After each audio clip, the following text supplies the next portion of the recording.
up, I expect him to run his race. Okay. Now, of course, we've got the big meetings over the Christmas period, including the King George on Boxing Day. Currently, there are 25 runners standing their ground. Obviously, that'll be whittled down closer to the time with declarations. One horse I'm looking forward to running is one of Nicky Henderson's Chantry House. Impressed with him. He's won his last 4. He's currently round about a 6-1 shot. He's a horse I quite like. And I'm also looking forward to the Corto Star Novices Chase. There's talk about a horse I mentioned earlier on, Ahoy Senor, lining up for that. He was a bit novicey when he won the other day, but he did win by 31 lengths, and he's entitled to be a bit novicey because, of course, he is a novice. But what about you, Phil? What are you looking forward to? I'm looking forward to the Leopardstown meeting, which is always brilliant. Great watching between Christmas and the New Year. They have a good race sort of pretty much every day for about 4 days. In terms of the King George, I think it'll depend who turns up. Allaho, that I mentioned just now, is also in there. Envoy Allen's in there as well. They're both in the same ownership, so I would doubt that they would both run. Looks like Frodon and Manila Indo, who raced against each other at Down Royal recently, they could reoppose each other, and they finished close together, so that could be a good race. And I mentioned Lost in Translation earlier. I've always felt this is a perfect race for him. I'd love to see him line up and then prove me right. That would be great. Okay, well, there's certainly plenty to look forward to over the Christmas period, that's for sure. But now I'm delighted we've got our special guest on the line. He's something of a kingmaker among jockeys' agents, as he's helped 3 different jockeys to be champion over the years. He's one of the busiest and most successful jockeys' agents in Britain, Tony Hind. Welcome to Inside the Rails, Tony. How are you? Yeah, welcome, Simon. Yeah, I'm very well, thank you. Excellent. Well, look, we really appreciate you joining us on Inside the Rails. Thanks very much. But before we go any further, trainers, jockeys, people in the industry know you as Tony Boney Hind. Now, is it just a case of rhyming slang? It's a term of affection, I know. Tell us, where does the Boney come from? Well, that came from when I was a 16-year-old work ride. Well, when I'd first gone to a racing stable when I was very young. I was 16. And we just finished doing the first lot of working, and then we had to get in the car and then go to another part of Newmarket to work the second lot of horses. And in the back of the car was 3 jockeys, and I was in the middle. And we had a really funny lad. He was just bubbly, a bit like Paul Gascoigne, if you want to put him like that. Okay. Always chirpy and happy and laughing and joking. And he ran and jumped into the car. And I was about 7 stone 11 at the time, and I was very thin. And he jumped in and he hit the side of my hip bone, and it actually gave him a dead leg. And he couldn't. It was that bad. He couldn't even ride the horse work. And he said, "Jesus, you're bony." And for some reason, it just stuck for the rest of my life. Okay. And people just used to call me Boney, and that was from the age of 16. So we've got that one out of the way. Okay. Well, now we all know. Thank you for clearing that up for us. That's lovely. You're welcome. Now, I described you earlier on as a kingmaker, helping 3 different jockeys to become champion jockey, 2 of them on 3 occasions. And you so nearly made it 4 champions with William Buick this year. But before we come on to that, how did you get into racing? What is the Tony Hind story? Well, I was born in South London, so you wouldn't think I'd be coming into racing, being born there in the 60s. And but my father and my grandfather, they were always in racing all their lives. I remember back one day, I don't know, I was about 7 years old. Mum and Dad always used to watch a program called the ITV7 with Dickie Davis. Oh, yeah, I remember. And I used to get my dad's dressing gown cord and my mum's knitting needle. And apparently I used to sit on the back of the sofa, and when the racing was running, I used to ride the sofa like I was riding a horse. Okay. And Mum and Dad both said, well, we know where he's going. And so cut a long story short, in 1973, I came to Newmarket with my dad and started in racing there at Gavin Pritchard Gordon's. And what about actually becoming a jockey's agent? When did you make that transition? That's just fate, what happened there. Because I'd gone to, I was out of racing for about 1.5 years working for, at the time, my girlfriend's father, and I was a builder. Okay. But he loved racing. And he used to get the racing papers on a Saturday. Yep. And but he never ever used to get the Sporting Life. And then one Saturday morning, he'd come in with the Sporting Life, and he could see in me that my heart wasn't in being a builder. He could see I wanted to go back into racing. And he come in with the Sporting Life one Saturday, and I said, "Oh, what you got that for?" And he said, "No," he said, it was on the desk. And I said to the guy behind the counter, is this for sale? And he said, yeah. He said the guy who was going to buy it, he couldn't afford to buy it.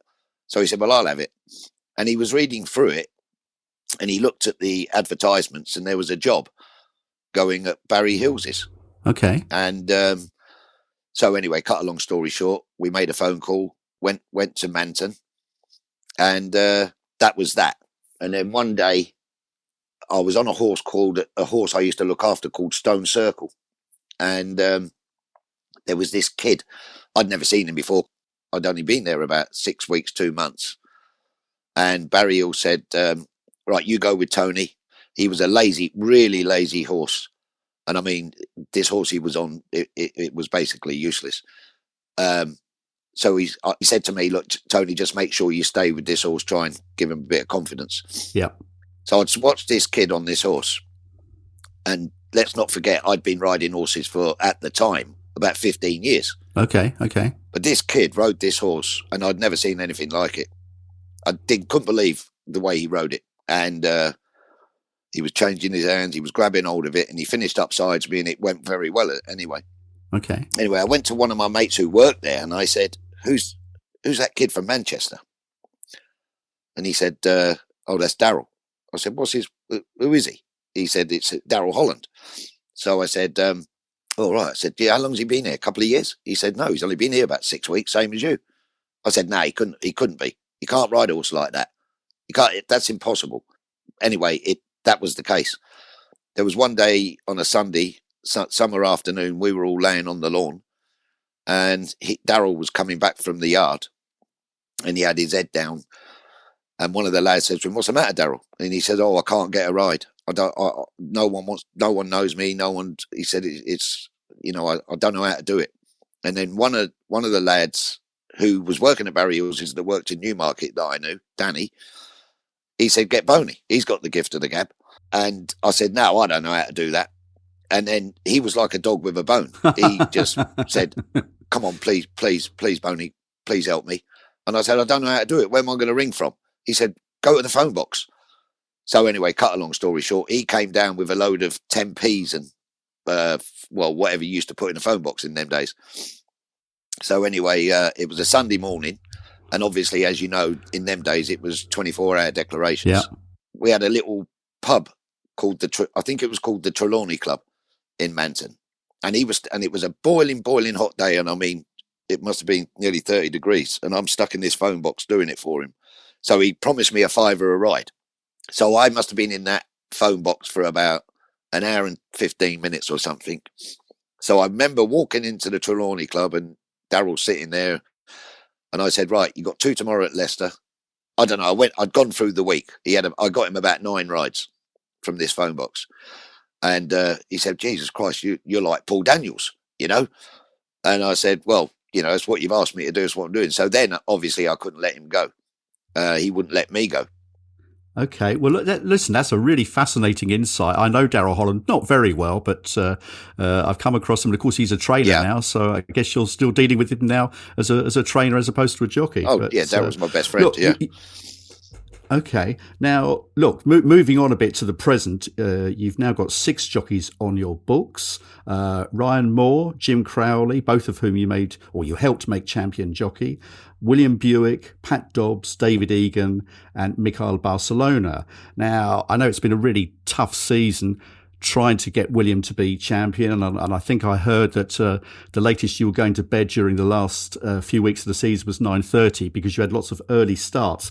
Can you describe the normal working day for Tony Hind? Is that before I go for a championship towards the end of it, or? Yeah, let's just start off before, and then perhaps you can move on to what it's like during those last couple of months. Yeah, well, at the start of it, you're very relaxed, and you just get up in the morning, you have a cup of tea. I get up very early. I'm up early. I'm like I'm 5:30, 6 o'clock every morning. Get myself all ready. I've got an office in my back garden. You just go through all the entries. Your first port of call is declare the horses which are ready to run. Say if it's a Monday, you're going to make sure all the horses on the Wednesday that all your jockeys are jocked up on. You make sure that most of them are going to be running. Yep. Because if they're not, then you can see I'll always have backups in case they can't run. And then once you finalised at 10 o'clock all your declarations, then you go on to your entries, which on a Monday would be Saturday and Sunday. And then how about, obviously, you talked about it's a little bit different when the season really hots up those last couple of months. How does that then change for you when you're trying to help a jockey be champion? Well, that depends on which situation you're in. With Ryan, we really had it won. And don't forget, it used to go on until November then. Ryan and myself, we'd had it sewn up by sort of September, if you know what I mean. So with Ryan, it was pretty simple. Richard Hughes, the first time I went to make him champion, we just missed out against Paul Hannigan, if you remember the task and the tussle. Yeah. And made him, I think, was it 2011, 2012, I'd made Richard champion. We sort of come from a long, long way back. And when you're doing that, if you're chasing the jockey in front of you, you've got to have all your grey cells working in the right place. Okay. Because the jockey you're challenging is not stopping. Yeah, yeah. So that's hence why I go to bed very early at night and get out very early in the morning. Okay, listen, that's fascinating. I did often wonder how it sort of changed as the season moved on, and you've explained that. Thanks very much. You're welcome. Well, sometimes, you got to remember I was 20 odd rides behind with Richard Hughes once, and also the same with Jim Crowley. Yeah, amazing. Can I jump in and ask a question? Tony, I've always wondered how people like you manage to work with so many top jockeys at the same time. I'm sure there's rides that several of them would like to get on, all of them. So how do you balance getting the best mounts for everybody and keeping everyone happy? So what you do is, I'm very lucky that all my jockeys are retained. So they have their owners or their trainers. And what you do is when you're doing the 6 days in advance, let's go back to say it's a Monday. So with a Saturday, you'll normally get 4 or 5 / 6 meetings on the Saturday. So what you do is a lot of them I get emails from, so I know what's already going in. Now, let's say with William, I will know 6 days in advance where he's going because Charlie Appleby is he's so fantastic. Everything's in order. Where I have an email to see what horses are likely to be entered, and then I know where he's going. When you like David Egan, he's jockey with Roger Varian. So if you've got 4, 5 / 6 meetings, then I have to, because they join up, he joins up with Andrea. So then that takes more time to know where he's going to go. And then when you get Jim Crowley, then the Shadwell horses, I've got to wait, obviously, until I know I get the email, and then we get all the horses that have come in at what meetings. And then I go to Jim, or I'll ring Richard Hughes. I'll always ring Richard Hughes first and say, Richard, we got all these entries. And he'll say, go there. So he's a very, very good asset to my job. And Pat Dobbs, obviously, he works for Richard Hannon. And if I've got 2 or 3 jockeys available in the same race that I'm ringing an outside ride for, that trainer will get offered all them 3 jockeys, and that is entirely up to him who he chooses. Oh, cool. So you don't have to play favourites on that one. You can let the trainer decide. If I say I've got Ryan Moore and William Buick available, let's say they're the only 2 I've got available, and he'll say either. And I just say, no, not either. You tell me which one you want to put on, and then I'll get a ride for the other one. Cool. And this year you obviously did a fantastic job for William Buick.